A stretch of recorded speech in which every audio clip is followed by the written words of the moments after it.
ETF index mutual funds నేర్చుకుని stock మార్కెట్లో రాణించాలనుకుంటున్నారా? వెంటనే ఈ నెంబర్కి కాల్ చేయండి.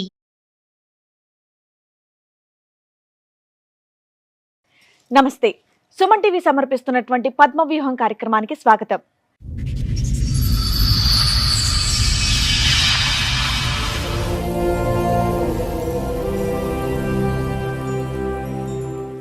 పెళ్లి చేసుకున్న భర్త నా పట్ల ఏ రోజు కూడా భర్తలా ప్రవర్తించలేదు అని బాధపడుతోంది ఆమె. చావంచుల దాకా వెళ్ళొచ్చిన నాకు మీ వేదిక న్యాయం చేస్తుందన్న నమ్మకంతో పద్మవ్యూహం కార్యక్రమాన్ని ఆశ్రయించాను అంటోంది.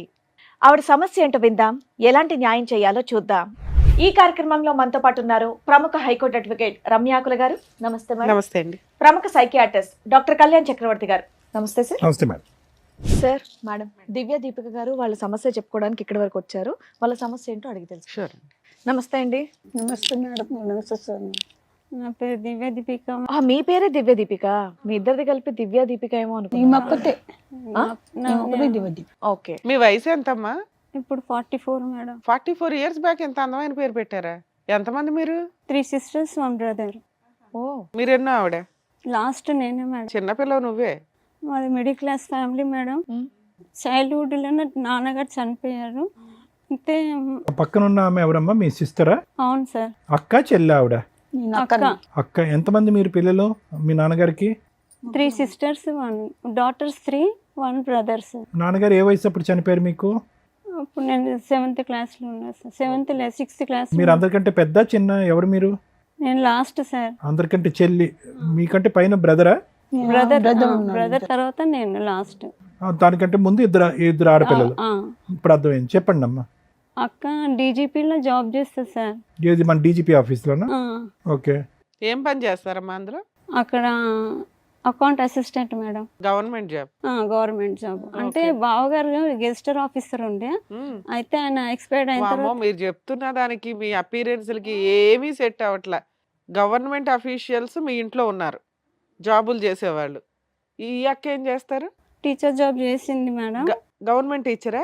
నో మేడం, ప్రైవేట్ టీచర్ ఉంది. Private teacher. ఇప్పుడు చేయట్లేదా? చికెన్ గున్యా వచ్చింది మేడం.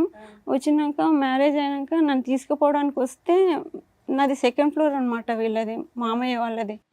వస్తే అది పడిపోయింది మేడం, మెట్ల మీద పడిపోతే ఫ్రాక్చర్ అయింది. కాళ్ళు నడవడానికి రాదు. ఇటు 2nd floor నుంచి మెట్ల మీద పడిపోతేనే ఫ్రాక్చర్ అయిందా? అవును మేడం. ఎంత దూరం డొల్లింది? అంటే 1 floor, ఫస్ట్ ఫ్లోర్ దాకా? 2nd floor టు ఇంకొక ఫ్లోర్ ఉంటుంది కదా, అక్కడికి. అమ్మ, మీరిద్దరికి మీ ఫ్యామిలీలో ఏమైనా జెనెటిక్ కండిషన్స్ ఉన్నాయా? చేతులు అందరికి కొద్దిగా వంకరగా ఉన్నాయి కదా? అవును సార్, అట్లా చేసిండు అతను. కాదు, మీ సిస్టర్ కూడా అలాగే ఉన్నాయి కదమ్మా? ఆవిడ కూడా అప్పుడు ఆమెకు అట్లా Accident అయింది వల్ల సార్, అంటుంది. పడిగానే అట్లా కాదు, అయింది. హ్యాండ్ ఫింగర్స్ కూడా. మా హస్బెండ్ ఏమో ఇట్లా అంతా చేతులు అన్ని చేసి ఇక్కడంతా. No no no no no, అది ఎవరో తిప్పటం వల్ల వచ్చింది కాదమ్మా. ఆవిడ చేతులు, ఆవిడ ఫింగర్స్ కూడా చూడండి. లేదు సార్, అట్లా చికెన్ గున్యా వచ్చి అట్లా అయింది సార్. సరే చెప్పండి అమ్మా, ఇక్కడ వరకు దేనికి వచ్చారు? అయితే మా మమ్మీ చనిపోయింది సార్ మేడం 2019లో. 18లో చనిపోతే 19లో నాది మ్యారేజ్ చేసిండ్రు మేడం. మొన్న 2019లోనా? అవును అమ్మా, మీ మేడం. వయసు 45 ఏదో చెప్పారు తల్లి. 44. 44. ఇప్పుడు December 12th వస్తే 44. సో 38 years కి మీకు పెళ్ళి అయిందమ్మా? అవును సార్. ఎందుకని అప్పటిదాకా అవలా? అంటే మమ్మీ గవర్నమెంట్ జాబ్ గురించి వెయిట్ చేసింది ఎవరికి, మేడం. మీకా ఆవిడకా? నాకి. ఆ, మా అక్కకి గవర్నమెంట్ జాబే కదా మేడం. ఈవిడికి రాలేదుగా గవర్నమెంట్ జాబ్, మరి ఈవిడికి పెళ్లి చేయలేదా? అదేంటమ్మా, పెళ్లి చేయడానికి ఒక ఆడపిల్లకి గవర్నమెంట్ జాబా? అసలు మీ అమ్మగారికి ఏంటమ్మా? ఏదైనా పరిస్థితులు, ఆర్థిక పరిస్థితులు ఇంకోటంటే అనుకోవచ్చు. గవర్నమెంట్ జాబ్ వచ్చింది కాబట్టి ఒక ఆడపిల్లకి 40 సంవత్సరాలు వచ్చేంత వరకు పెళ్లి చేయకపోవటం పిచ్చితనం కాదా? మరి ఆ వ్యక్తి ఎవరు? అతని వయసు ఎంత? 56? మా హస్బెండ్ మరి పెళ్లి చేసుకున్న వాడికి కూడా ఎక్కువ ఉంటాయి కదా, అప్పటి వరకు అతను ఎందుకు పెళ్లి ఆయనది 80 సార్, నాది 82 డేట్ ఆఫ్ బర్త్.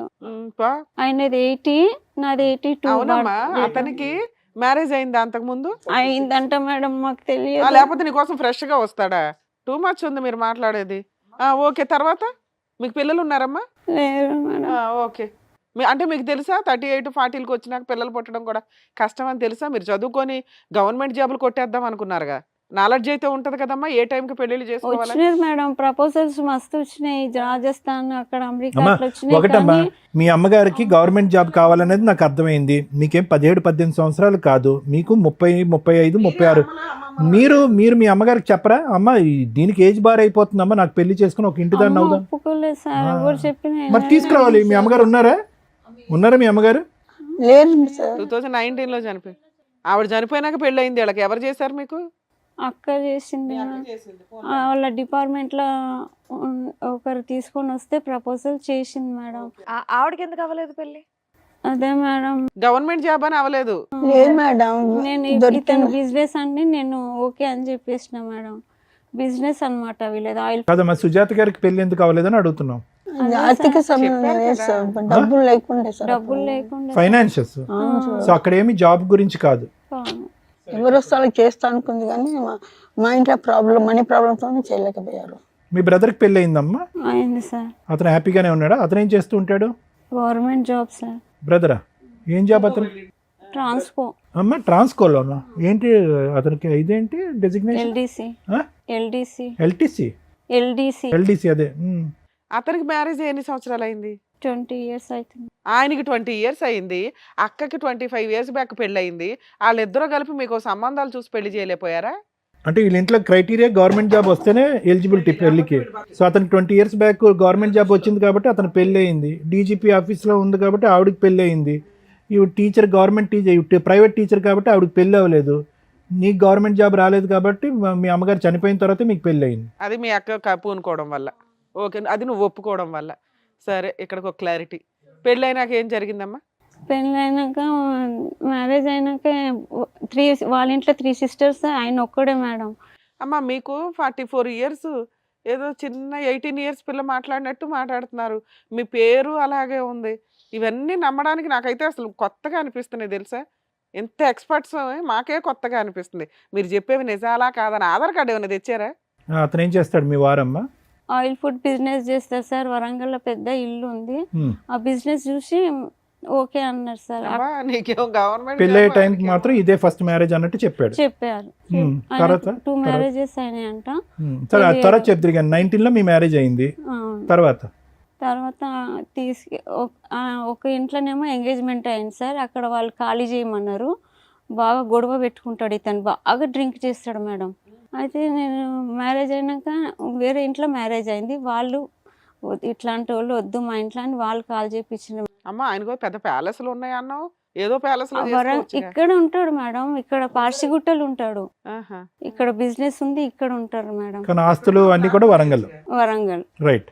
అయితే మ్యారేజ్ అయినాక తీసుకెళ్ళిండ్రు మేడం. తీసుకెళ్తే ఫస్ట్ నైట్ అయిపోయినాక బాగా కొట్టినాడు మేడం. ఎందుకు ఇట్లా కొడుతున్నావు? ఫస్ట్ నైట్ అయ్యిందా? అయింది మేడం. అయినాక కొట్టాడా? బాగా కొట్టాడు. పోలీస్ స్టేషన్కి వెళ్ళి కంప్లైంట్ ఇచ్చినాను మేడం. ఆ నైటే? ఆ నైట్ కాదు మేడం, చెప్పలేను ఇంట్లో అక్క వాళ్ళకి. నెక్స్ట్ రోజే? నెక్స్ట్ డే నేను అక్కకు ఫోన్ చేసిన, నాకు ఒంట్లో బాగలేదు తీసుకెళ్ళి. రాత్రి అని చెప్పలేదు మేడం. నేను చెప్తే మళ్ళీ అక్క బాధపడుతుందని చెప్పలేదు. ఇవన్నీ తాగిన మత్తులోనా మేడం? తాగిన మత్తులో కొట్టాడా? తాగిన మత్తులోనే కొట్టాడు. ఏం లేదు సార్, నాది అసలు నా రాంగే లేదు అక్కడ. అమ్మ, అప్పటికే మీకు 38 ఏళ్ళు అవునా? చదువుకున్నారు, దేనికి? గవర్నమెంట్ పోస్ట్ కోసం చదివారు అంటే జనరల్ నాలెడ్జ్ కుప్పలు దప్పలు ఉన్నట్టు మీ దగ్గర. ఒక భర్త ఫస్ట్ నైట్ రోజు నెక్స్ట్ రోజు కొడితే ఇమీడియట్గా పోలీస్ స్టేషన్ కంప్లైంట్ ఇవ్వాలి. ఇదేదో తేడాగా ఉన్నాడని మీకు అనిపించలేదా? అనిపించలేదు మేడం. వెళ్ళినాక మేడం మళ్ళీ నేను అక్క అన్నది ఎందుకు అట్లున్నావు అంటే ఏం లేదు అనేసాను. మళ్ళీ అత్తయ్య మామయ్య వచ్చి మీ అక్కకి ఏం చెప్పొద్దమ్మా, లేకపోతే నేను ఉరి పెట్టుకొని చనిపోతా అనేసి అన్నాడు మామయ్య. అంటే వాళ్ళ ముందే కొట్టాడా మీ ఆయన? వాళ్ళు కొట్టినా కూడా మధ్యలో వచ్చి ఆపరు మేడం, ఇంట్లో వదిలేసి వెళ్ళిపోతారు. నెక్స్ట్ డే ఏమైంది మేడం, నేను మళ్ళీ 1 week నాకు ఒంట్లో బాగాలేదు ఇక్కడే ఉంటా అంటే మళ్ళీ వచ్చి తీసుకొని పోయిండ్రు మేడం. అత్తయ్య మామయ్య వచ్చి తీసుకొని పోయిండ్రు. పోయినాక మళ్ళీ 1 week కాగానే మళ్ళీ స్టార్ట్ చేసిన కొట్టడము. ఊరికేనమ్మా ప్రతిసారి ఊరికి ఏ కారణం లేకుండా? ఏం లేదు ఉండేది సార్. మరి మాకు అంత అక్కడ తాగే వ్యక్తి అంత పెద్ద బిజినెస్ ఎలా నడిపిస్తున్నాడమ్మా? నిజమేనా మీరు చెప్పేది? బిజినెస్ నడిపిస్తూనే ఉంటాడు, తాగుతాడు, ఇంటికి వచ్చి కొడతాడు. పేరెంట్స్ ఫ్యామిలీ మొత్తం చేస్తారు సార్ ఆ వర్క్. ఇంకా 50 మెంబర్స్. ఒకటమ్మా వంట బాగాలేదనో లేదంటే ఇంకోటి బాగాలేదనో ఏదో ఒక చిన్నపాటి కారణం అయితే ఉంటది కదా, ఎంత తాగిన వ్యక్తికి కొట్టాలన్నా కూడా. ఏ కారణం లేదా? మీ అక్క బాగా డబ్బులు సంపాదించదు కదా, నాకు మంత్లీ 10,000 పంపించమని చెప్పు అనేసి. మీ అక్క పంపించాలా? ఆ, మరి ఇతను బిజినెస్ చేసే డబ్బులు? వాళ్ళు ఫోన్లో కూడా డబ్బులు వేయరు మేడం సార్. ఇంకా ఫోన్లో డబ్బులు వేయరు. సో ఫోన్ ఫైనాన్షియల్ గా మాట్లాడితే ఫైనాన్షియల్ కొడతారు. గా కూడా ఎండగడతాడు మిమ్మల్ని. ఓకే. సో మీ అక్క వేయాలా? అక్క వేయాలంట సార్. అయ్యో. అయితే మళ్ళీ ఆయనకు బాగా వామిటింగ్స్ జ్వరం వచ్చింది సార్. అయితే హాస్పిటల్ అడ్మిట్ చేసి ఏది ఇది ఉందా, జాండీస్ వచ్చిందా ఏంటి? ఏమైందేమో సార్, దానికి కూడా ఫీజు కట్టలే. అయితే నేను అన్న అక్క నాకు ఇట్లా అయినా ఇట్లా హాస్పిటల్ ఉన్నారు అనేసి అంటే అక్క పక్కన వాళ్ళందరూ చెప్పిండు హాస్పిటల్ అది జబ్బు కాదు, ఆయన రిహాబిలిటేషన్ పర్సన్ అని చెప్పిండు. పర్ఫెక్ట్. తాగే వ్యక్తికి రిహాబిలిటేషన్ లో వేసేయాలి అన్నారు. అట్లా అని చెప్తే అయ్యా ఏంటి ఈయన ఇట్లా తాగుతున్నారు మామయ్య అంటే సదురుకుపోవాలి, నువ్వు అవన్నీ మాకు చెప్పొద్దు, అంతే చేసినాము ఇక నువ్వు చూసుకోవాలంటే. అదే ఇంత ఏజ్ అయినాక ఆయనని మంచి చేయడం నా వల్ల కాదు, మీరు ఇట్లా మోసం చేసిండ్రు అంటే ఉండు పోతే పో అనేసి అన్నారు సార్. అలా ఎప్పటిదాకా కలిసి ఉన్నారమ్మా? అట్లా 1 year దాకా కలిసి ఉన్నాం ఇప్పుడు మేడం. విడిపోయి 5 ఏళ్ళు అవుతుందా? అవును మేడం. 5 ఏళ్లలో ఏమైనా కేసులు ఫైల్ చేశారా మీరు? చేసినాను మేడం. ఏమేం కేసులు వేశారు? పోలీస్ స్టేషన్ కంప్లైంట్ DVC ఇచ్చారు, చేసినా డీవీసీ మేడం. వేశారా? ఓకే. అయితే అక్కడ పోతే ఎస్ఐ రామకృష్ణ సార్ అన్నాడు ఉమ్మర్ పోలీస్ స్టేషన్లో, వాళ్ళని పిలిపించిండ్రు మేడం. పిలిపించి సెటిల్మెంట్ చేసి మళ్ళీ పంపించిండ్రు మేడం. అక్కడ కలిపి పంపించారు. అందరు కాళ్ళు మొక్కిండు మేడం. నేను బాగా మా చూసుకుంటారు. భార్య లేకపోతే నేను ఉండను అట్లా అని చెప్తే సారు మళ్ళీ కాంప్రమైజ్ చేసి పంపించింది సార్. మళ్ళీ తీసుకుపోయి మళ్ళీ స్టార్ట్ మళ్ళీ కోర్టు. ఇంకో 2 పెళ్ళి అతనికి అయినాయి అన్నది నీకు ఎప్పుడు తెలిసిందమ్మా? రీసెంట్లీగా 1 year లోపలనే తెలిసింది సార్ నాకు. పెళ్ళైన 1 year లోపే? ఎలా తెలిసింది? ఏంటి ఆ పెళ్ళిళ్ళు? నేబర్స్ వాళ్ళు చెప్పిండ్రు సార్. ఇంకా ఆయన లేదా సార్ ఫోన్ చేసి వాళ్ళ ఫ్రెండ్స్కి ఫోన్ చేసి నాకు ఇస్తాడు సార్, మాట్లాడు అనేసి.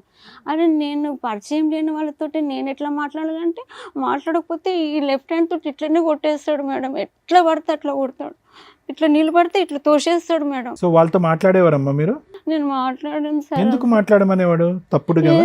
ఏమో సార్ తెలియదు. సరే, మీరు డీవీసీ కేసు వేశారు, ఏ కోర్టులో వేశారు? నాంపల్లి కోర్టు. నాంపల్లి కోర్టులో. రెగ్యులర్ గా కోర్టుకి వెళ్తున్నారా? నేను వెళ్తాను సార్ మేడం. మెయింటెనెన్స్ ఏమైనా ఆర్డర్ అయిందా మీకు? ఏం కాలేదు ఏం మేడం. కాలేదు ఎన్ని మేడం. ఇయర్స్ అయింది వేసి? ఇప్పుడు 5 years రన్నింగ్ అవుతుంది మేడం. గవర్నమెంట్ లాయర్ ని పెట్టుకున్నారా? పెట్టుకున్నాను. ఎస్ఐ రామకృష్ణ సార్ పెట్టింది సార్. మరి మేడం. ఇంటీరియర్ మెయింటెనెన్స్ ఆర్డర్ అవుతుందిగా, ఆర్డర్ అవ్వలేదు ఇప్పటిదాకా? ఇది కాలేదు మేడం. మీ ఆయన ఏమైనా డైవర్స్ కేసు వేసాడా? ఏ లేదు. సరే, కోర్టులో కేసు నడుస్తుంది, మీకు లాయర్ ఉన్నారు, ఇక్కడ దాకా ఎందుకు వచ్చారు? అక్కడ ఏం న్యాయం జరుగుతలేదు మేడం. పోయి నా హెల్త్ మీరు ఎందుకు ఇదే ఎంత వీక్ గా ఉన్నారు? ఏమైంది మీకు? మేడం, నాకు బ్యాక్ అది ఫ్రాక్చర్ అయింది మేడం. ఆయన దేనివల్ల? తోసేయడం వల్ల పడేసిండంట మేడం పడేస్తాడు ఇంట్లో. మేడం, కొట్టి తాగి కొడతాడంట. డబ్బులు ఏడుకెళ్ళి ఇస్తుందమ్మా అని ఇవ్వకుంటే మీ అక్కిస్తుంది నాకు. అమ్మ, ఆయన వదిలేసి 5 ఏళ్ళు అయ్యిందమ్మా. అప్పుడు అంతా అట్లనే అయిపోయింది సిక్కేసి మేడం. వచ్చింది మేడం. అన్ని 1 అన్నీ year లోపల సిక్కే అన్ని అట్లనే వేసి అయిపోయినాయి. వచ్చింది తను ఇంటికి. ఇంట్లో ఎంత స్ట్రాంగ్ గా పోయిందో అంత వీక్ వేసి వచ్చింది మేడం. ఆవిడ చూస్తే ఒక 55-60 ఇయర్స్ ఆవిడ లాగా ఉంది, నిన్ను చూస్తే ఒక 65 ఇయర్స్ లాగా ఉన్నావు. మా మీరు వచ్చి ఫ్యామిలీ 44 మొత్తం అన్నారు. 44 స్ట్రగుల్ అన్న అయిండ్రు నమ్మడానికి మేడం. ఓకే అంటే దానికి దివ్య దీప అని ఏదో పేరు చెప్పారు. స్టోరీ ఏమో ఫ్రెష్ గా 18 ఏళ్ళు కొత్తగా పెళ్ళైన వాళ్ళ స్టోరీ చెప్తున్నారు. విడిపోయి 5 years అయింది. కోర్టులో కేసు ఉంది. కోర్టులో కేసు ఉన్న కేసులు అన్ని ఇక్కడ అద్భుతాలు జరగడం అయితే ఉండదు. సో మీ ఆయన్ని పిలిచి ఏమైనా సెటిల్మెంట్ చేయాలా, లేకపోతే మీ ఆయనతో కలిసి ఉందాం అనుకుంటున్నారా? కలిసి ఉండను మేడం. రామకృష్ణ సార్ అన్నారు నువ్వు పోయితే చంపేస్తారు నేను, ఎందుకంటే నువ్వు అన్ని సరే, ఆయన పెళ్లిళ్ళ మీద పెళ్లిళ్ళు చేసుకుంటాడు కదా, మరి నిన్ను వదిలేసి 5 ఏళ్ళు అవుతుంది, ఇంకొక అమ్మాయిని పెళ్లి చేసుకున్నాడా? ఏమో తెలియదు మేడం. అన్ని ఇట్లా ఇట్లా నేబర్స్ వాళ్ళందరూ ఉంటారు, ఆంటీలతోటి లింకులు పెట్టుకుంటాడు మేడం. ఇంకా నేను వాళ్ళ దగ్గరికి వెళ్ళి డబ్బులు తీసుకొని రావాలంటాడు. కోర్టుకు వస్తాడా వాళ్ళ అడ్వకేట్ ని పెట్టుకుని? రారు మేడం. వాళ్ళ అదే అడ్వకేట్ కూడా రారా? రారు. మీ దగ్గర కేసు నెంబర్లు కానీ పేపర్లు కానీ ఏమైనా ఉన్నాయా? ఎవరితో ఉంటున్నారు మీరు? ఇల్లు ఎలా గడుస్తుంది మీకు? డబ్బులు మా మీ అన్నయ్య అక్కగారు? ఇస్తాడు. అమ్మా, మా అన్నయ్య ఇస్తాడు మేడం. మీ ఇద్దరు కలిపి ఉంటారా? మీ ఇద్దరు కలిసి ఉంటాం. వంట చేసుకోగలుగుతారా? ఆ ఓపిక ఉందా మీ ఇద్దరికి? పోన్లే అమ్మా. ఈ లాయర్ ఖర్చులు ఇవన్నీ కూడా అన్నయ్య చూసుకుంటున్నాడమ్మా. నావి అన్ని గోల్డ్ అవన్నీ అయిపోయినాయి సార్. అన్ని సొమ్ములన్నీ అమ్మేసిన మేడం. అమ్మేసిన సార్. తన సొమ్ము తను అన్ని అమ్మేసుకొని అది పెట్టినాను. ఫర్నిచర్ అవన్నీ ఉండే సార్ నావి. ఫర్నిచర్ అని ఉంటే తీసుకెళ్ళని తీసుకుపోమని చెప్తే మీ తీసుకొచ్చి అక్కగారు ఏం చూసుకోవట్లేదమ్మా మిమ్మల్ని? ఇప్పుడు హార్ట్ వచ్చింది సార్ అక్కకి, సిక్ లీవ్లు ఉంది. హార్ట్ ప్రాబ్లం వచ్చిందా? నా మ్యారేజ్ కాగానే చెప్పటం లేదు నేను. సార్ వాళ్ళు చెప్పింది విన్నారు కదా, మీరేమంటారు? ఇంకో సిస్టర్ ఏం చేస్తుందమ్మా మీకు? మా పెద్ద అక్క, ఈ రెండు అక్క, నేను ముగ్గురమే. ముగ్గురు. మా వదినేమో చూడనియదు అన్నయ్యని. మేడం దివ్య దీపిక గారిది ఇప్పుడు మనం చూస్తే ఏ వయసులో జరగవలసిన ముచ్చట ఆ వయసులో జరగాలి అని అంటాం కదా మేడం, ఇది వాస్తవానికి అదే. నిజంగా ఏంటంటే వాళ్ళ అమ్మగారు బతుకుని ఉంటే కనుక ఇప్పటికీ కూడా ఈవిడ పెళ్లి చేసుకుని ఉండేది కాదు. అంటే నేను చెప్తున్నాను కదా మేడం, ఇక్కడ సివియర్గా ఫ్యామిలీలో ఉండేటటువంటి ఒక ట్రెండ్ అవనియండి, లేదంటే చదువు మీద విపరీతంగా దృష్టి పెట్టి చదువుకుని సెటిల్ అవ్వాలి అనేటటువంటి ఒక ఉద్దేశంతో అంటే చాలామంది వస్తూ ఉంటారు మేడం మన దగ్గరికి కూడా ఈ కేసెస్. అంటే చదువుకోవాలి, చదువుకుని ఒక ఆడపిల్ల తన కాళ్ళ మీద తను నిలబడాలి అనేటటువంటిది చాలా ఇంపార్టెంట్. కానీ అదే ఒక మత్తు అవ్వకూడదు. ఏ స్థాయి మత్తు అంటే కనుక ప్రొఫెషన్నే జీవితానికి ఒక అర్థము, ప్రొఫెషన్గా ముందుకు వెళ్ళకపోతే ఇంకేం మీనింగ్ లేదని చెప్పి పర్సనల్ లైఫ్ ఫ్యూచర్ గురించి పూర్తిగా మర్చిపోయేటటువంటి మనస్తత్వం ఏదైతే ఉంటుందో దాని యొక్క పరిణామాలు ఇలాగే ఉంటాయి.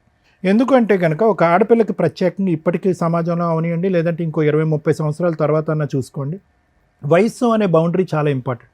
ఎందుకు ఇంపార్టెంట్ అంటే కనుక అవతల సైడ్ నుంచి వచ్చేటటువంటి ఈ అలయన్సెస్ మనకి ఏవైతే ఉంటాయో వాళ్ళు ప్రధానంగా ప్రశ్న అడిగేది ఏంటంటే మీ అమ్మాయి వయసు ఎంత అంటే, ఎంత అండి మా అమ్మాయి వయసు అంటే కనుక ఇప్పటివరకు ఏం చేస్తున్నారు అంటే ఒక 30, 32, 33 ఇయర్స్ వస్తే కనుక ఇప్పటివరకు ఏం చేస్తున్నారండి అనే ప్రశ్న సహజంగా వస్తుంది. మీరు ఏదో కారణాలు చెప్తారు, ఉద్యోగం, గవర్నమెంట్ ఉద్యోగం, లేదంటే పై చదువులో, లేదంటే ఆర్థిక పరిస్థితుల్లో అని. సరే, వాస్తవానికి నిజమైనటువంటి ఆర్థిక పరిస్థితులు ఉంటాయి కనుక దానివైపు వేలెత్తి మనం చూపెట్టడానికి అవకాశం లేదు.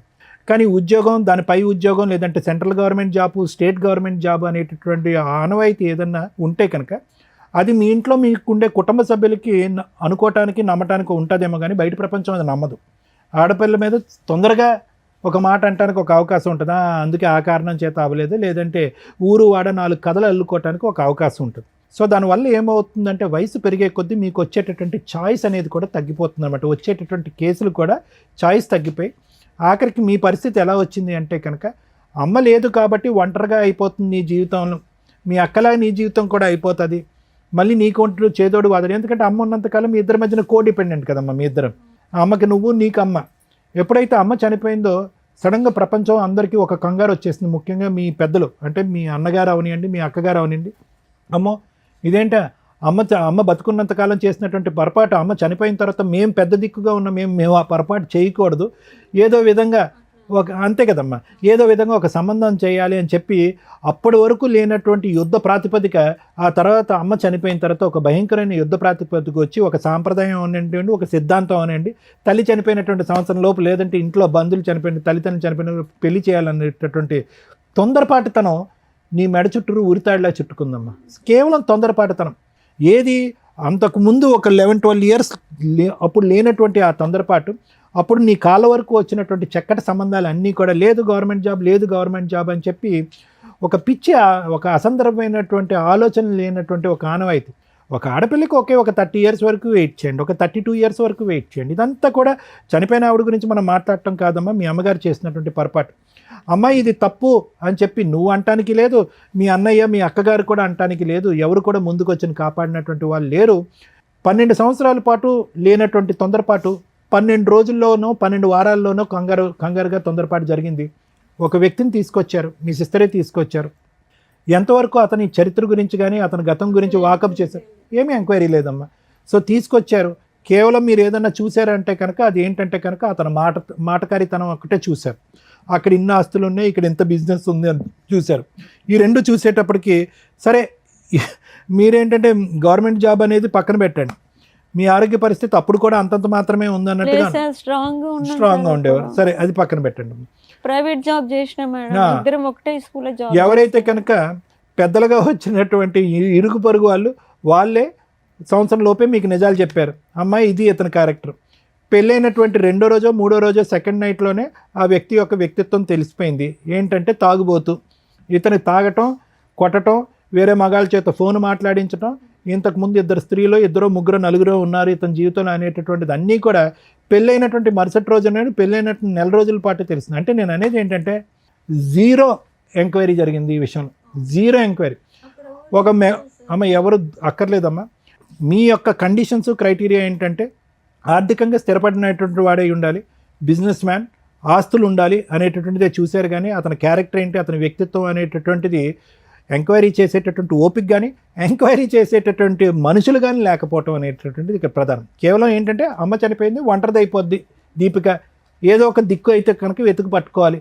సో కాబట్టి ఇదేంటే ఏమైందంటే ఏదైతే గవర్నమెంట్ జాబ్ వచ్చిన తర్వాత ఉద్యోగం అనేటటువంటిది వచ్చిందో అది కాస్త ఏదో సంబంధం ఏదో ఒక దిక్కు ఒక మగ దిక్కు దొరికితే సరిపోతుందిరా అనేటటువంటి ఆలోచనలోకి అందరూ మానసికంగా ఫ్యామిలీ మెంబర్స్ అందరూ వెళ్ళిపోవడంతో ఒక తొందరపాటుతో ఎటువంటి ఆలోచన లేకుండా ఎటువంటి ఎంక్వైరీ లేకుండా ఎటువంటి గుట్టు తెలుసుకోకుండా గుడ్డిగా చేసుకున్నటువంటి ఒక పెళ్ళి యొక్క పరిణామం ఇది. ఎప్పుడైతే కనుక సంబంధం చూసారో, ఎప్పుడైతే పెళ్ళి జరిగిందో ఆ రోజే నీ ఫ్యూచర్ అనేటటువంటిది ఆటోమేటిక్గా డిసైడ్ అయిపోయిందమ్మా. ఇది దురదృష్టకరం. మీరు చేయని తప్పుకి శిక్ష అనిపిస్తున్నారు. అంటే ఇది ఇంపార్టెంట్ అమ్మా. ఇది ఏ విధంగా మీ యొక్క కేసులకు ఉపయోగపడుతుందో నాకైతే తెలియదమ్మా. ఇది ఏ విధంగా మీ భవిష్యత్తుకు ఉపయోగపడుతుందో నాకు తెలీదు.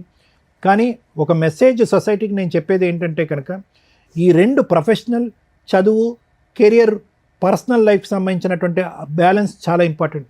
చాలామంది ఆడపిల్లలని తల్లిదండ్రులు నా దగ్గర తీసుకొస్తున్నారు క్లినిక్. సార్ మా అమ్మాయికి ఎటువంటి మానసిక సమస్య లేదు కానీ పెళ్ళి వద్దంటుందండి అంటారు. ఎందుకమ్మా పెళ్లి చేసుకోవు అని అంటే కనుక దానికి కూడా ఆడపిల్లలు పెద్ద కారణాలు చూపెట్టట్లేదండి, వాళ్ళకి అర్థం కావట్లేదు. లేదా ఏదో గుడ్లో మెల్ల అన్నటువంటి ఈ విధంగా వాళ్ళు చూసినటువంటి 1-2 పెళ్ళిళ్ళలో ఒక పెళ్ళి చెడిపోవటం అనేది చూసి ఇదిగోండి వాళ్ళలాగా నా జీవితం కూడా అయిపోద్ది అనేటటువంటి అంశంతో పోస్ట్పోన్ చేసుకుంటూ కట్ చేస్తే కనుక 3-4 ఇయర్స్ తర్వాత ఏది 33-34 ఇయర్స్ వచ్చాక అదే ఆడపిల్ల ఇటువంటి కారణాలతో నా ఎదురుగుంట కూర్చుంది. ఏమండి తొందరపాటుతో ఆఖరి నిమిషంలో ఏమీ దొరక్క ఒక మగాడు దిక్కులేనటువంటి పరిస్థితిలో వస్తే కనుక చేసుకున్నామని చెప్పి ఆగమ్య గోచరం జీవితం. ఎందుకంటే కనుక ఆటోమేటిక్గా చాయిస్ తగ్గిపోయేటప్పటికి కొన్ని వ్యక్తిత్వాలు లేనటువంటి వాళ్ళు రెడీ అవుతారు పెళ్లి చేసుకోవటానికి. లేదంటే ఇటు సైడ్ ఉండేటటువంటి వాళ్ళు ఆ తొందరపాటుతో ఆ పెళ్లి చేస్తారు. లేదంటే కనుక అన్నీ గోప్యంగా ఉంచేసి అన్నీ కప్పిపుచ్చేసి కొంతమంది మగాళ్ళు వచ్చి పెళ్లి చేసుకుంటూ ఉంటారు. ఇటువంటి పరిస్థితుల్లో వెళ్ళిపోతూ ఉంటారు. లేదంటే కొంతమంది ఆడపిల్లలు చెప్తూ ఉంటారు, ఇగోండి ఇలాగే ఏమండి చదువుకోవాలండి, ఇంకా టైం ఉందండి, చదువుకోండి ఉద్యోగం చేసుకోండి, కానీ పెళ్ళి ఎప్పుడు? ఆ పెళ్ళికి కావాల్సినటువంటి ప్రధానమైనటువంటి క్రైటీరియా వయస్సు అనేటటువంటిది. ఎందుకంటే 2 అంశాలు, వయస్సు బట్టి పెళ్లి చేసుకోకపోతే వచ్చేటటువంటి పరిస్థితులు ఏంటంటే ఇదిగో దీపిక లాంటి ఉండేటటువంటి వాళ్ళ పరిస్థితి. రెండోది ఏంటంటే కనుక వయసు మీద పడే కొద్దీ ప్రెగ్నెన్సీకి సంబంధించినటువంటి ప్రాబ్లమ్స్, అంటే ఫస్ట్ ప్రెగ్నెన్సీ వచ్చేటటువంటి ఆడపిల్లలకి ఆ బిడ్డకి లోపాలు రావడానికి అవకాశాలు ఉంటాయి. సో ఇటువంటి మెసేజ్ నేను సమాజంలోకి ఒక విధంగా తీసుకెళ్ళటం, కమ్యూనికేట్ చేసుకోవటం గురించి దీపిక గారి స్టోరీ వాడుకున్నానండి నేను ఆ విధంగా చెప్పడం. అయితే ఈవిడ పరిస్థితి చూస్తే కనుక ఈరోజు ఇదేమి కొత్త షాకర్ ఏం కాదు మనకి. ఏ రోజైతే కనుక ఫస్ట్ నైట్లో, సెకండ్ నైట్లో అకారణంగా, ఇప్పుడు యూజువల్గా మనం ఏమంటాం, కొట్టడానికి కారణం ఉండాలి కదరా బాబు అంటాం. ఏ కారణం లేకుండా సెకండ్ నైటే ఒక మగాడు కొట్టాడు అంటే కనుక ఏ కారణం ఉంటుంది? మందు కాస్త మైండ్కి ఎక్కి ఆ మైండ్ కాస్త గాడి తప్పి అతని వ్యక్తిత్వం ఏంటనేటటువంటి నిజస్వరూపం రెండో రోజే తెలిసిపోయింది. ఇక్కడ ఒకటేటమ్మా, పోరాటం చేస్తున్నారు. ఏం చేస్తున్నారు పోరాటం? 5 సంవత్సరాల పాటు చీకట్లో కత్తిసాము చేస్తున్నారు మీరు. మీకు ఓపిక 10% కూడా లేదు. మీ పక్కనున్న సుజాత గారి ఓపిక 1% కూడా లేదు. పోరాటం చేయాలి, కరెక్టే కాదనట్లే, జరిగినటువంటి అన్యాయంగా పోరాటం చేయాలి. కానీ ఆ పోరాటం వెనకాతల ఒక మోరల్ సపోర్ట్ అనేది చాలా ఇంపార్టెంట్. మానసిక పరమైనటువంటి మోరల్ సపోర్ట్ అనేటటువంటి చాలా ఇంపార్టెంట్. లేదంటే ఇలాంటి కేసుల్లో గెలవటం అనేది చాలా కష్టం. ఎందుకంటే డబ్బు బలం, ఖండబలం, కుటుంబ బలం, అన్ని బలాలు ఉన్నటువంటి వ్యక్తిని మీరు పెళ్లి చేసుకున్నారు. ఒక టిష్యూ పేపర్ లాగా వాడుకుని ఈరోజు మిమ్మల్ని రోడ్డు మీద వేసుకున్నారు. ఆ బలం ముందు మీరు సరిపోవట్లేదు. నేను అనేది ఏంటంటే పోరాటం చేస్తే కనుక బాగా సపోర్టివ్గా కుటుంబ సభ్యులు అందరూ ఒకే తట్టు మీదకి వచ్చి పోరాటం చేయండి. అంటే మీ బ్రదరు ఉండాలి, మీ సిస్టరు ఉండాలి, అందరూ ఉండాలి. అందరూ మూకుమ్మడిగా వచ్చి పోరాటం చేయాలి. కానీ అది కూడా చేసినట్టుగానే నాకు అనిపిస్తుంది, అది కూడా ఫలితం రాలేనట్టుగా నాకు అనిపిస్తుంది. బాగా వచ్చింది సార్ కోర్టుకి, ఎక్కడికంటే అక్కడికి వచ్చి అయిపోయిందమ్మా. నేను అంటున్నాను కదా, అంత అంత దస్తావేజులు మీ దగ్గర ఉన్నాయి అంటేనే దాని అర్థం ఏంటంటే బహుశా అన్నీ చూశారు, అన్ని తలుపులు తట్టారు, అన్ని విధాల ప్రయత్నాలు చేశారు. ఒకప్పుడు అందులో ఏమైనా లోపాలు ఉంటే కనుక లాయర్ మేడంకు ఉన్నటువంటి అపారమైనటువంటి అనుభవంతో ఆవిడ అక్కడ ఏమైనా లోపాలు ఉంటే కనుక అవి కూడా చెప్తారు. కానీ నేను అనేది ఏంటంటే ఫిజికల్గా, మెంటల్గా, సైకలాజికల్గా మీరిద్దరు రెడీ లేరమ్మా. అది సైకియాట్రిస్ట్గా నేను చెప్పవలసినటువంటి అవసరం లేదు. ఒక నార్మల్గా ఉండే ఒక లే పర్సన్ కూడా అమ్మ మీరేంటమ్మా శారీరకంగా ఎలా ఉన్నారు, అమ్మ మానసికంగా మీరేంటమ్మా ఇలా ఉన్నారు, 4 అడుగులు తీసి ఇప్పుడు ఎవరైనా కూడా ఈ ఎపిసోడ్ చూసే, మీ మొహాలు అయితే కనిపించవు, ఈ ఎపిసోడ్ చూసేటటువంటిది ఎవరైనా కూడా మీకు 42, 43, ఆవిడకి 48, 46 అని ఎవరు అనుకోరు. దానికి +20 అనుకుంటారు మీ ఇద్దరిని చూసి. సఫర్ అయిపోతుంది సార్ ఇంట్లో. అంటే అది కదమ్మా. ఎంగేజ్మెంట్ రోజే అక్క అడ్మిట్ అయిపోయింది నో సార్. నో నో వినండమ్మా, మీరు దయచేసి ఎంగేజ్మెంటు, ఆ 9 నెలలు అది ఆ పెళ్ళి, ఆ ఆలోచన నుంచి బయటికి రండి. ఆ 9 నెలల పెళ్లి వల్ల మీ జీవితాన్ని మొత్తం సర్వనాశనం చేసుకుంటున్నారు. మీరిద్దరు తెలివైనటువంటి వాళ్ళు, ప్రత్యేకంగా మీరు ఒక గవర్నమెంట్ జాబ్ గురించి అంత పోరాటం చేశారు, మంచి వాక్చాతుర్యం ఉంది, మంచి ఆలోచన ఉంది, మంచి తెలివితేటలు ఉన్నాయి. కేవలం ఒక 9 నెలల పెళ్లి గురించి జీవితాంతం అంతా కూడా మానసికంగా పోరాడి వయసుని డబుల్ ట్రిపుల్ చేసేసుకుంటున్నారమ్మా. అదేమ్మా నేను చెప్పేటటువంటి ఉద్దేశం. కేవలం ఆ పోరాటం ఒక్కటే కాదు, జీవితంలో గడపటానికి, జీవితంలో నెగ్గుకుని ముందుకు రావడానికి రకరకాల కర్తవ్యాలు ఉంటాయమ్మా. పెళ్ళిని కాపాడుకోవటం, పెళ్లి నుంచి జరిగినటువంటి అన్యాయాన్ని న్యాయపరంగా పోరాటం ఒక్కటే కాదు. ఏ కళ అయితే కనుక మీ అమ్మ కన్నదో, ఏ కళ గురించి అయితే కనుక మిమ్మల్ని పెళ్లి కాకుండా అలా కూర్చోపెట్టేస్తుందో మీ తల్లిగారు, ఆ కళని ఈరోజు ఫలించడానికి ముందుకు రావడానికి ఏం అడ్డం ఉంది ఈరోజు మీకు? ఓకే, వయసు బారైంది, ఏజ్ బారైంది, మీ డిగ్రీ, మీ క్వాలిఫికేషన్తో ఒక ఉద్యోగం చేసుకోలేరా? ఆరోగ్యరీత్యా ఒక కడుపు నిండా భోంచేస్తూ మీ ఆరోగ్య పరిస్థితిని ఇంప్రూవ్ చేసుకోలేరా? మానసిక స్థైర్యాన్ని పెంపొందించుకోలేరా? పోరాడండి అమ్మా. కానీ ఆ పోరాటం అయిపోయింది, ఆ వ్యవధి అయిపోయింది. దయచేసి అప్పుడు ఎంగేజ్మెంట్ అండి, అప్పుడు ఇలా మోసం చేశారండి, తాగిన తర్వాత కొట్టాడండి, ఫస్ట్ నైట్ ఇలా విధ్వంసం జరిగిందండి, ఎన్ని వేదికలు మేము చెప్పుకుంటాం, ఎన్ని పంచాయతీలకు చెప్పుకుంటాం, ఎన్ని కోర్టులకు చెప్పుకుంటామమ్మా? మీ జీవిత కర్తవ్యం ఏంటి? ఓన్లీ ఆ పెళ్ళి ఏదైతే కనుక ఆ పనికిరాని పెళ్లి జరిగిందో, ఆ పెళ్లి జరిగినటువంటి అన్యాయాన్ని న్యాయపరంగా మార్చుకుని ఆ మనిషిని వేదిక మీద లాక్కుని అతను నీతివంతంగా ఒక పద్ధతిగా మనిషిని మార్చుకుని అతను నీకు ఏదైనా న్యాయం చేయాలన్నా జరుగుతుందమ్మా ఈ జీవితకాలంలో? సో నేనేమంటున్నానంటే పోరాటం చేయటం అనేది తప్పు కాదు. ఆ పోరాటానికి ఎక్కడో చోట కామా, ఫుల్ స్టాప్ పెట్టుకుని మీ గురించి మీరు ఆలోచించుకోవటం ప్రారంభించండి. మీ బ్రతుకులు మీరు బ్రతకటానికి ట్రై చేయండి. మీ ఆలోచనలు, కోరికలు దేని గురించి అయితే కనుక జీవితకాలంలో మీరు పోరాడారో ఆ కోరికలను మళ్ళీ తీర్చుకోవటానికి ఒక ప్రయత్నం చేయండి. ఇది ఒకటే కాదు పోరాటం అని చెప్తున్నాను. అది. Thank you sir. Madam, Shakuntala ఎవరమ్మా? ఆవిడేనా? మేడం, కోర్టులో కేసులు వేసిందే 1.5 year బ్యాక్, 2024లో. 5 ఏళ్ల నుంచి మీరేం ఫైటింగ్ చెయ్యట్లా. చేసినాం మేడం. పోలీస్ స్టేషన్ కేసు 2023లో వేశారు. లేదు డొమెస్టిక్ వైలెన్స్ కేసు 2020లోనే వేసినాం మేడం. అంటే మీ కేసుల నెంబరింగ్ చెప్తున్నానమ్మా. డొమెస్టిక్ వైలెన్స్ కేసు 2024లో అయ్యింది. అది ఇంకా సమన్ స్టేజ్లోనే ఉంది. మీ లాయరు పర్సనల్ నోటీస్ అని ఆర్డర్ చేయించుకొని మీ హస్బెండ్కి సమన్ సర్వ్ చేయిస్తే అతను లాయర్ని పెట్టుకొని ఫైట్ చేస్తాడు. తనకి లాయర్ పెట్టుకోలే మేడం. మా లాయరే ఇద్దరికి ఒకటే లాయర్ మేడం. ఇద్దరికి ఒకే లాయర్ ఎందుకు ఉంటారమ్మా? వాళ్ళే వచ్చిండ్రు మేడం అక్కడికి, శ్రీనివాస్ పడాల. అప్పుడు జడ్జి గారికి చెప్పాలి కదా, నాకు వేరే లాయర్ని పెట్టండి అని. పెట్టినారు మేడం. మీ మ్యాటర్ సెటిల్మెంట్ అయ్యిందా? మ్యూచువల్ డైవర్స్ అయ్యిందా? కాలేదు మేడం. ఎంతో కొంత అమౌంట్ ఇస్తాను, కేసులు క్లోజ్ చేసుకో అన్నారా? అన్నారు. సరే, ఎంత ఇస్తా అన్నారు? 5 lakhs ఇస్తాను. మరి సెటిల్ చేసుకోవచ్చుగా. అది కోర్టుకు వస్తలే మేడం. అసలు ఎప్పుడైంది సెటిల్మెంట్? 2023లోనే అయింది మేడం. మరి మీ లాయర్ ఏమంటున్నారు? ఇప్పుడు ఆయన అడగొచ్చు కదా, సార్ 5 lakhs సెటిల్మెంట్ అయింది కదా, ఏం జరిగిందని అడిగితే వాళ్ళు వస్తలేరు కదమ్మా అనేసి. అప్పుడు కేసు నడిపించవచ్చు కదా. ఎక్కడికి వస్తలేరు మేడం, వాళ్ళు కోర్టుకు వస్తలేరు మేడం. ప్రొసీడింగ్స్ మాట్లాడతాను, ఒకసారి వినండి. ఏం అర్థమైంది ఈ ఎపిసోడ్ చూస్తే? మీకు ఫేసులు కనిపించట్లేదు, కానీ వాళ్ళు చెప్పిన ఏజ్ కంటే 20 years ఎక్స్ట్రానే ఉన్నారని అనుకోండి. అంత వీక్గా ఉన్నారు. వీళ్ళు వేసిన కేసులు మామగారు వయసు 77, అత్తగారి వయసు 75, ఆ హస్బెండ్ వయసు 48, ఇప్పుడు ఆయన 55 వచ్చింది. మ్యారిటల్ రిలేషను 6 months నుంచి 8 months. ఎంగేజ్మెంట్ చేసిన రోజే వాళ్ళ అక్కకి హార్ట్ అటాక్ వచ్చి ఆవిడ పెద్దగా పట్టించుకోలేదని అంటున్నారు. అదే ఆవిడ పనిలో ఆవిడ ఉన్నారు, బెడ్ రెడ్ అని. సంబంధం తీసుకొచ్చింది మీ అక్క, అవునా? అవునా. మీకు ఎంత బాలాకుమారుడు వస్తాడనుకున్నారు? మీకే 38లు, 40లు. ఖచ్చితంగా 40 ఇయర్స్ అబ్బాయి వస్తున్నప్పుడు పెళ్లి చేసుకోకుండా ఉంటాడని ఎలా అనుకుంటాం? ఇది పెద్దగా ఎంక్వైరీలు చేయవసరలే. బేసిక్ మీకెందుకు 38 ఇయర్స్‌కి పెళ్లి అవ్వలేదు అనగానే మీరేం చెప్పారు? గవర్నమెంట్ జాబ్ కోసం వెయిట్ చేశామండి. మా అమ్మ శాసనం చేసింది. గవర్నమెంట్ జాబు కొడితేనే పెళ్లి లేకపోతే నోరు మూసుకొని ఇంట్లో ఉండమంది. మేము బాగా చదువుతూ చదువుతూ పిచ్చోళ్ళయిపోయామని. అలాగే అతన్ని మీ అక్క అడుగుంటారు కదా! ఒక సంబంధం వచ్చినాక ఒక చెల్లికి పెళ్లి చేయాలంటే, ఎందుకు మీకు 40 ఇయర్స్ దాకా పెళ్లవ్వలేదు అంటే, ఆయన ఏదో ఒకటి చెప్పుంటాడు.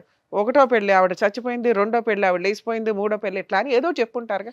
లేదా నేను కూడా ప్రైవేట్ జాబ్ కోసం తాపత్రయపడ్డానండి. అందుకని తాగుతూ ఏదో ఒకటి చెప్తారు నాన్న. ఏమీ చెప్పకుండా జస్ట్ ఫ్రెష్‌గా ఒక అబ్బాయి వచ్చాడంటే మీరు అడగకుండా ఉండరు కదా! ఏంటి ఈయన కెపాసిటీ? ఎందుకు నాకంటే ఇందువల్ల అక్క లేట్ అయింది పెళ్లి నీకు తెలుసు. అతనికి ఎందుకంట 40 ఏళ్ల వరకు పెళ్లవ్వలేదు అని. ఏం తెలీదండి మేము ఎంక్వైరీ ఏదో నేను ఫ్రెష్‌గా ఎందుకు చెప్తున్నారని ప్రతిసారి ఎందుకన్నానో తెలుసా మీరు మాట్లాడుతున్నప్పుడు? టీనేజ్ అమ్మాయిలో లేతే కొత్తగా పెళ్ళైనోళ్ళు ఒక 20 ఇయర్స్ లోపు పిల్లలు మాట్లాడినట్టు మాట్లాడుతున్నారు మీరు. జీవితం చూసేసారు 40 ఏళ్ళకి మాక్సిమం సొసైటీని చూసారు. కన్నింగ్‌నెస్ చూసారు. మనుషుల మనస్తత్వాలు చూసారు. జాబ్ చేస్తున్నారు. ఇన్నోసెంట్‌గా వెళ్లి కూర్చున్నారంటే మీ వయసు కంటే మీ బ్రెయిన్ ఇంతే ఉన్నట్లప్పుడు. అప్పుడు మిస్టేక్ మీ దగ్గర ఉన్నట్లుగా. బాడీకి, బ్రెయిన్‌కి టాలీ అవ్వట్ల. టాలీ అవ్వకపోతే సైకలాజికల్‌గా మన ఆలోచన విధానం మెచ్యూర్డ్‌గా లేదు అని. చదివి, చదివి, చదివి, చదివి పిచ్చెక్కిందో ఏమో నాకు తెలీదు గానీ, డిప్రెషన్ మాత్రం టన్నులు టన్నులుంది. అర్హత లేని ఒక క్వాలిఫికేషన్ తోటి కేసులేసేసి, కోర్టు న్యాయం చేయలేదు, కోర్టుకెళ్తే న్యాయం జరగలేదు కాబట్టి ఇక్కడికొచ్చాం. చాలా రాంగ్ మాట. ఇక్కడ న్యాయం జరగకపోతే కోర్టుకెళ్ళాలి. ఇక్కడ మా వంతు ప్రయత్నంగా మేము పెద్ద మనుషులుగా సైకలాజికల్‌గా సారు, పెద్ద మనిషిగా మేడము, లీగల్‌గా నేను కూర్చొని ఎంతో కొంత న్యాయం చేయగలగటానికి ట్రై చేస్తాం. మా క్లైమాక్స్ ఏంటి? కోర్టుకి పంపించడమే. ఎలా కేసులేసుకోవాలి? ఎలా న్యాయం తెచ్చుకోవాలి? ఫ్రీగా ఎక్కడ అడ్వకేట్లు మేము చేయగలిగినంత సెటిల్మెంట్లు చేయడం, లేకపోతే కోర్టుకు పంపించడం. కోర్టునికెళ్ళినే మా దగ్గరికి రావడం కాదు. కోర్టు పైన ఇంకో కోర్టే ఉంటది తప్ప రమ్య గారు కాదు. సో, కోర్టులోనే మీకు న్యాయం జరగాలి. ఏ ఏజ్‌కి ఆ ముచ్చట జరిగితే మనిషిగా పుట్టడం అనేది ఎన్నో జన్మల పుణ్యాలంటారు. ఏదో జన్మలు ఎత్తితే. ఆ మనిషి జన్మని పిచ్చిగా తయారు చేసుకుంటున్నారు అలవాట్లతోటి, ఆలోచన విధానాలతోటి, మూర్ఖత్వంతోటి. ఇక్కడ మూర్ఖత్వం పూర్తి డామినేటింగ్‌లో ఉంది. గవర్నమెంట్ జాబ్ లేకపోతే జీవితాలే లేవనుకుంటే ఈ రోజున ఎవడో గవర్నమెంట్ జాబ్ చేయడానికి ఇష్టపడట్ల. చాలా తక్కువ మంది. దానికి ఆ టార్గెట్ ఉన్న బ్యాచ్ వేరే. అలాంటి టార్గెట్ ఒకవేళ ఒక 1 ఇయర్‌కో, 10 ఇయర్‌కో, ఓ 5 ఇయర్స్‌కో కుదరకపోతే ఆపేయాలా? 18 ఇయర్స్‌కి పెళ్ళవ్వాల్సిందని గవర్నమెంట్ చెప్పినప్పుడు కనీసం 25 ఇయర్స్ లోపు పెళ్ళిళ్ళు చేసుకుంటే అది కూడా ఎక్కువే నేను మాట్లాడను. కానీ ఈ మధ్య కెరియర్‌లు ఇవి అవి అంటున్నాం కాబట్టి హాస్పిటల్‌కి తిరుగుతున్నారు. మ్యారిటల్ రిలేషన్ గురించి కాస్త నేర్పించండి మగపిల్లలకి, ఆడపిల్లలకి. సైమల్టేనియస్‌గా కెరియరు వెళ్ళాలి. పిల్లలు గట్టిగా స్కూల్‌కి వెళ్ళేసరికి వీళ్ళు ముసలోళ్ళు అయిపోతున్నారు. నానమ్మల, తాతయ్యలు చూసే జనరేషన్ మిగలటల్లా. ఎందుకంటే పిల్లల పెళ్ళిళ్ళ టైంకే వీళ్ళు ఉండి సావట్ల. కొన్ని రోజులకి వాళ్ళని ఏదో ఫోటో ఫ్రేమ్‌లో పెట్టుకొని చూసుకోవాల్సిన పరిస్థితులు. సో, ఖచ్చితంగా ఇంట్లో ఆలోచించండి. ఆ పెద్దోళ్ళ ముసలి డైలాగులు కాదివి. వాళ్ళెంతో జీవితాన్ని చూసి చెప్తారు. ఏ ఏజ్‌లో ఎలా ఎందుకు జరగాలి అనేది. లీగల్‌గా కూడా 18, 21 అనేది డిసైడ్ చేశారు. కనీసం ఓ 5 ఇయర్స్ గ్యాప్‌లో పెళ్ళిళ్ళు చేసుకుంటూ క్యారెక్టర్ తోటి ముందుకెళ్తూ ఉంటే కెరియర్‌లో హ్యాపీగా వెళ్ళగలుగుతారు. ఎందుకంటే జరగాల్సినవన్నీ లీగల్‌గా పర్ఫెక్ట్‌గా మనం ఈ సొసైటీలో ఈ కండిషన్స్ ఉన్నాయి. ఈ కండిషన్ల ప్రకారం మన లైఫ్ స్టైల్ ముందుకు తీసుకెళ్తూ ఉంటే కెరియర్ కూడా ముందుకెళ్తది. ఇంకో కుటుంబం సపోర్ట్‌గా వస్తది. ఇలా 40లకి, 50లకి సెటిల్ అయిన తర్వాతే పెళ్ళిళ్ళు అంటే జీవితాలు సర్వనాశనం అవుతాయి. సగం బాడీ హాస్పిటల్‌కి హ్యాండ్ ఓవర్ చేయాల్సొస్తది. ఐవీఎఫ్‌లు, ఐఆర్ఎఫ్‌లు ఏదో చెప్తారు. అది ఎంత దారుణమైన ట్రీట్మెంట్సో తెలుసా? మీకు కానీ పిల్లల కోసమో, మీకు కానీ ఆరోగ్యం కోసం అనారోగ్యం తెచ్చుకోవడానికి వెళ్ళటం కింద లెక్క. మనం తింటున్న ఆహారాలకో, వాతావరణ కాలుష్యాలకోనే మామూలుగా పిల్లలు పుట్టి సావట్ల. దానికి తోడు లేట్ మ్యారేజ్‌లు చాలా సీరియస్‌గా ఉన్నాయి ఈ రోజున. ప్రతి సందులోనూ మీకు ఇట్లా హాస్పిటల్స్ బాగా సక్సెస్ అవుతున్నాయంటే మనమే. అంటే మనుషుల్ని ఎవ్వరు నాశనం చేయవసరల. వాళ్ళకి వాళ్ళే నాశనం చేసుకుంటారు. వాళ్ళ ఆలోచన విధానాలతోటి. ఇంత వరస్ట్ ఆఫ్ కేసు గురించి ఇప్పుడు చూడటం ఇది. ఎందుకు అంటే 40 ఇయర్స్ అప్పుడు పెళ్ళయ్యి ఫస్ట్ నైట్ అవ్వగానే బయటికి తీసుకొచ్చి కొట్టేశాడు. ఎవరు నమ్ముతామమ్మా? అత్తమామలు అక్కడే ఉన్నారు. ఆళ్ళు ఏమీ చేయలే. అంత కొడితే బేసిక్ పోలీస్ స్టేషన్కి వెళ్ళి కంప్లైంట్ ఇచ్చేంత నాలెడ్జ్. మీ అక్కగారు ఆల్రెడీ హాస్పిటల్లో ఉన్నారు. ఇవన్నీ స్ట్రాంగ్గా అనిపించవు కేసుకి. కానీ కర్మ ఏంటంటే మన ఇండియాలో ఒక్కసారి పెళ్ళి అయితే మెయింటెనెన్స్ అయితే ఇవ్వాలి, ఏమి ఇచ్చినా ఇవ్వకపోయినా. అమ్మ కనీసం కేసు వేసేటప్పుడు ఆలోచించుకోవాలిగా. మీ అత్తగారు ఎప్పుడన్నా కొట్టారా, మీ మామగారు ఎప్పుడన్నా కొట్టారా, మిమ్మల్ని కొట్టలా, హింసించారా? వాళ్ళే ముసలోళ్ళు, మీరే ఇలా ఉన్నారు ఎక్కడి నుంచి ఇక్కడికి నడవక 75 years వాళ్ళు మిమ్మల్ని హింసించారంటే ఎట్లా తల్లి? దీనివల్ల ఎలా అవుతుందంటే ఆ కేసులు ముందుకు వెళ్ళట్లా. కోర్టులను ఎందుకు తిడతారు? కుప్పలు తెప్పలు ఫైల్ అవుతున్నాయి ఎట్లాంటివి. ఇలా మీలాంటి వాళ్ళందరూ కేసులు వేసుకుంటూ వెళ్తే రేపటి రోజున ఆ డీవీసీ కేసులు కూడా ఏదో తేడాలు వస్తాయి. వెక్స్ అయిపోతున్నారు కోర్టుల్లో. మాకే స్ట్రా పెట్టి లాగేస్తున్నట్టు ఉంది బ్రెయిన్ని మీ కేసులు వింటుంటే. మమ్మల్ని నమ్ముకొని వచ్చారు కాబట్టి ఆ లీగాలిటీ గురించి అయితే చెప్పాలి కదమ్మా. మీకున్న అర్హత ఈ 2 కేసులే పర్ఫెక్ట్గా వేశారు. సెల్ఫ్గా బతకడానికి ఆల్రెడీ 5 years నుంచి బతుకుతున్నారు కదా, దీన్నే టార్గెట్గా పెట్టుకోండి. ఏదో ఒకరోజు మీ అడ్వకేటు ఆ మ్యాటర్ మళ్ళీ ఏమైనా సెటిల్మెంట్కి తీసుకొస్తే అవుతుంది. ఎప్పుడు అవుతుందో తెలుసా? ఈ డొమెస్టిక్ వైలెన్స్ కేసు ఉంది చూసారా, దాంట్లో ఒక్క పిటిషన్ వేయండి, ఇంటీరియం మెయింటెనెన్స్. అందులో అడగటం వేరు, విడిగా ఒక పర్మిషన్ పిటిషన్ వేయడం వేరు. ఈ కేసు ఇంకో 3 years నడుస్తుంది. అర్థమవుతుందా? ఈలోపు ఒక పిల్ల పిటిషన్ వేయండి. ఇది 3 years నడిస్తే నేను ఎలా బతకాలి, నాకు 10,000 ఇప్పించండి ఈలోపు అని వేయడాన్నే ఇంటీరియం పిటిషన్ అంటారు. Interim maintenance petition. ఇద్దరి తరపున అడ్వకేట్ లేరు తల్లి. ఆయన సెటిల్మెంట్కి మాట్లాడాడు. అతని తరపున ఆయన మీ అడ్వకేట్ ఏమి వకాలత్ వేయలే. ఒకవేళ అలా ఇద్దరి తరపున ఆయనే నడిపిస్తుంటే అది రాంగ్. ఏ అడ్వకేట్ చెయ్యరు. మీకు అది కూడా అబద్ధమే చెప్తున్నారు. ఇక్కడ తెలియట్లా మీకు. అబద్ధం కాదు కానీ చెప్పడం తెలియట్లా. మీ అడ్వకేటు అదర్ సైడ్ వాళ్ళతోటి సెటిల్మెంట్ మాట్లాడారు. వాళ్ళు 5 lakhs ఒప్పుకున్నారు.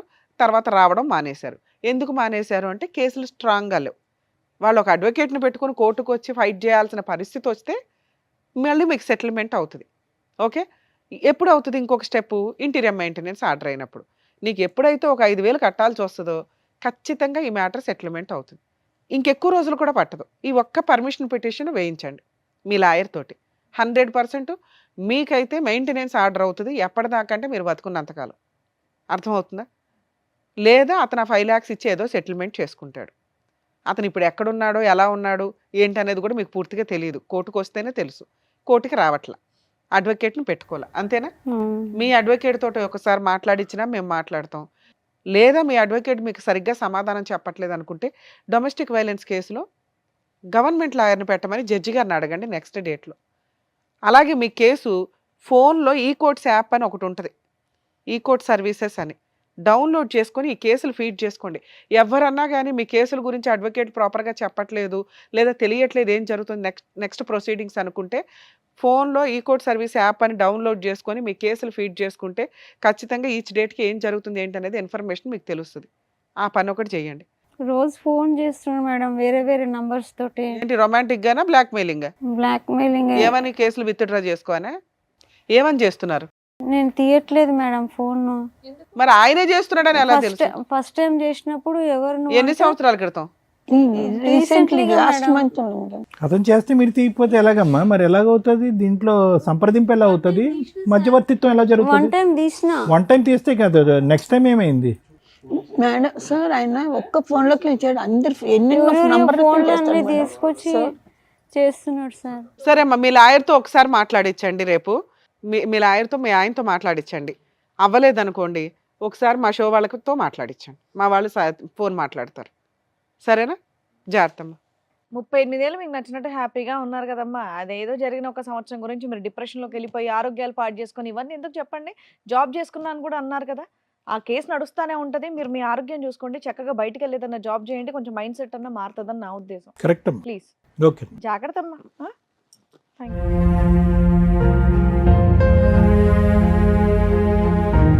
దివ్య దీపిక గారు ఆవిడ సమస్యతో ఇక్కడి వరకు వచ్చారు. ఆవిడ ఆరోగ్యం గురించి చెప్పి ఏం జాగ్రత్తలు తీసుకోవాలో చెప్పినందుకు డాక్టర్ గారు థ్యాంక్ యూ. మేడం. అండ్ ఎలాంటి ప్రొసీడింగ్స్ చేస్తే బాగుంటుందని చెప్పినందుకు థ్యాంక్ యూ మేడం. మరో కథతో మళ్ళీ కలుద్దాం.